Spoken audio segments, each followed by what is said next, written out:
Coach Johnson pretty much just told us one of the very first calls he made was when he saw your name enter the portal was to you. Just what was it about LSU and Coach Johnson that made you want to come play here? And just, I guess, how excited are you to get started?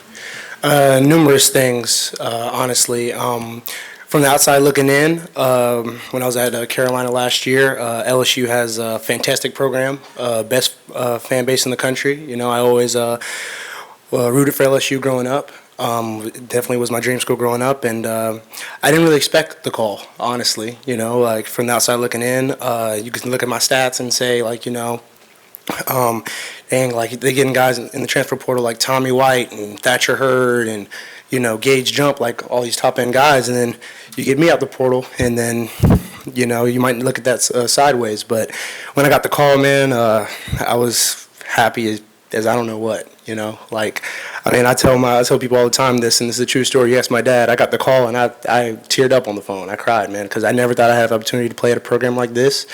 And the selling point really was just, you know, hitting development, right? And Coach Johnson told me, he talked to me and said that, look, we think you have the base pieces to be a really good hitter, and with our development, we could take you to the next level. And put my trust and faith in him and to get me better, and it's going well so far.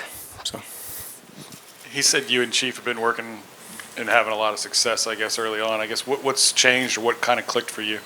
It's all mainly mechanical, using my lower body in my swing, and just trying to get more balls more in the air, in the gaps and everything, because the last 2 years of my college career, I've kind of been a ground ball hitter, slap guy, hit the ball the other way, and using more of my body to unlock more of my power and drive the ball more in the gaps. So.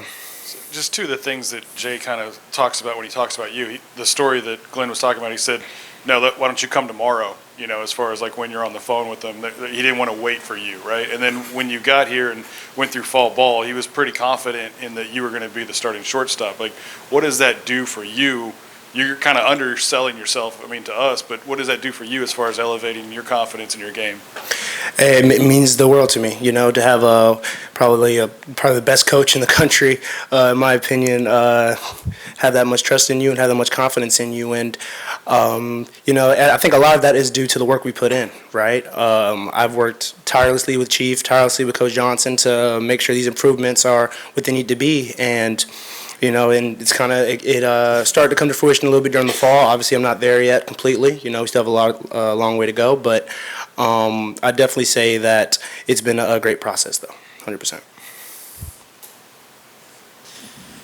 What kind of teammates, or which teammates have been making the transition from South Carolina to LSU pretty easy, you know? I'd say all of them, really. All the teammates have been exceptionally, you know, very, what's the word I'm trying to use? Very, let's say, making it easy for me to come on. And they're very open. Every teammate, you know, we have a standard. There's a standard here. You know, Hayden Travinsky, Alex Milazzo make sure the standard is set and make sure we carry through with the standard.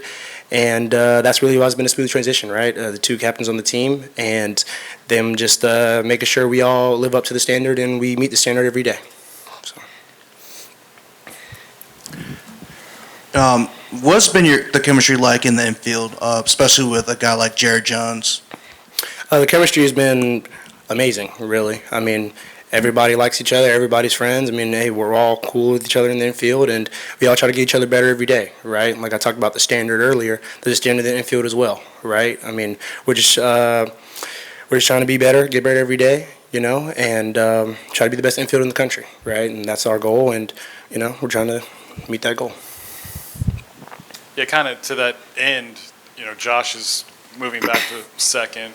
Bears, you know, taking over full-time at first. Like, how much does it help that you guys are all kind of doing it together, right? Tommy's established, but the rest of you are, you're not coming in and being the one guy that doesn't know the other three. You know? Yeah. Oh, well, it's very crucial, right? I mean, especially with JP making the transition from outfield to second base. And the thing about the chemistry that we have is what makes the chemistry our chemistry is when somebody might not be as comfortable or when somebody is like makes an error every once in a while, we pick them up, right? And we make it to where we build up their confidence enough to where they can, you know, play free on the field, right? And like I said, especially with JP, I think he hadn't played second base since high school, and he's come out there like a natural this fall and starting the spring. So our goal is just to make everybody as comfortable as possible and pick them up when they're down. So. Michael, long time no see.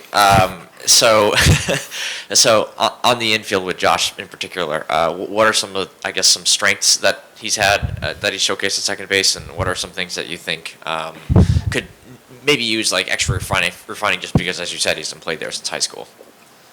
Well, JP, like I said, the transition has been smooth for him. I mean, he's an athlete, really athletic, can make all the throws, all the arm angles, everything you need from an infielder in college baseball. And it was kind of shocking to me because I didn't know he had kind of the skills to do what he's doing now. And, I mean, he's balling out, honestly, at second base. And strength is just the thing that he needs to improve on, probably just positioning, like just the natural infield positioning, like, if a guy's late, moves a couple steps this way kind of naturally, in the sense. So it's more just like instinctual things that infielders that have been playing there for, 3 years of college would know. But, I mean, he'll get there 100%. We've heard a lot from the guys about we're not defending, we're attacking. I'm curious from your perspective of coming in here, what have you noticed maybe about the standard in this building? Standard is extremely high. Coach Johnson, Hayden Travinsky, Alex Malazzo, they all set the standard. And standard here, like I said, and standard is to attack, right? And attack meaning that we're not last year's team, right? And we're not trying to be them. Right, we're trying to attack the season in a way that it's 55 regular season games, 55 playoff games, right? And if we do that, then the goals that we set for ourselves, we think we'll meet them. So that's really what all it is. Right here, you talked about kind of the standard, and obviously you had an idea of what that might be like even before you got here. When you did get here, was it a little bit even higher than maybe you originally kind of envisioned? 100%, I'd say that. I talk a lot about from the outside looking in, but being at Carolina last year and seeing that, you might think, Coach Johnson just recruits really well. That's where they win. They have all the talent, Dylan Cruz, all the guys, Tommy White, and everything. But man, when I got here, I was like, dang, they put in a lot of work, like an unreal amount of work. Our practice schedules are very defined, very detailed, and we put in uber amounts of work, man. It's insane. But it definitely was an adjustment at first. Got to really hone in on the recovery part of it and everything. But Coach Johnson puts us in the best position to be successful, and we work hard to mirror that. So, 100%. Kind of sticking here in the back. Kind of sticking here with the standard. You're watching two teams from the league make it to the top of the top. Obviously, LSU coming out on top. What were your thoughts during that time? Well, at that time, I was committed to LSU, so I was rooting for them very much in Omaha. And it was just cool, being able to say that I'm going to be at a program that won a national championship the year before. Not many people can say that, and very few people can say that, honestly. And I definitely was rooting for them in Omaha, obviously because of the timing of when I committed, but 100% rooting for them. 100%. You used to close games as a pitcher with South Carolina. Is there any sort of future with you on the mound anymore? I'll do whatever Coach Johnson wants me to do, but as of right now, I'd say that pitching probably isn't in the cards. We have a really deep pitching staff, and a lot of things would have to go wrong for me to go pitch on the mound. So hopefully that doesn't come to fruition. Yeah, Michael, what wasn't your decision to leave South Carolina? Because it's always tough to leave a place where they have a good baseball program. Why leave there, and why has LSU always been your dream school? Well, the reason why I left South Carolina was I wanted the opportunity to play everyday shortstop at a winning program, and I wanted to just have a chance to be everyday shortstop, right? And I didn't believe I had a chance there at South Carolina at the time. They have some really good players over there, Will Tibbett and those guys, and hit the portal. And LSU was the choice, so that's why I left South Carolina. But can you remind me what the second question was? Why was LSU your dream school? Why has it always been your dream school? Well, it's kind of childish, but I was playing NCAA football when I was younger, and I know it's childish to say the colors, but when I'm like 5, 6, 7 years old and I see, ooh, man, the Tigers look pretty cool in those colors, and you can ask my parents, man, I was like, dude, I want to go to LSU. Parents told me it was too far coming out of high school, but it was okay, and that's why it was my dream school.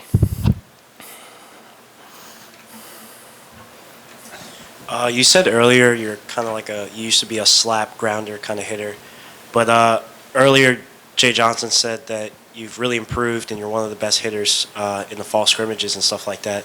Would you say that you attribute your improvement more towards strength and coaching in that, or do you think you've come a long way as a player? Definitely a lot of it is due to coaching, right? Like, I mean, I believe that Coach Wanaka and Coach Johnson are the best hitting coaches in the country, and just the amount of work they put into me and time and effort they put into me really boded well to the fall and really helped me as a player as well. So definitely the coaches, 100%.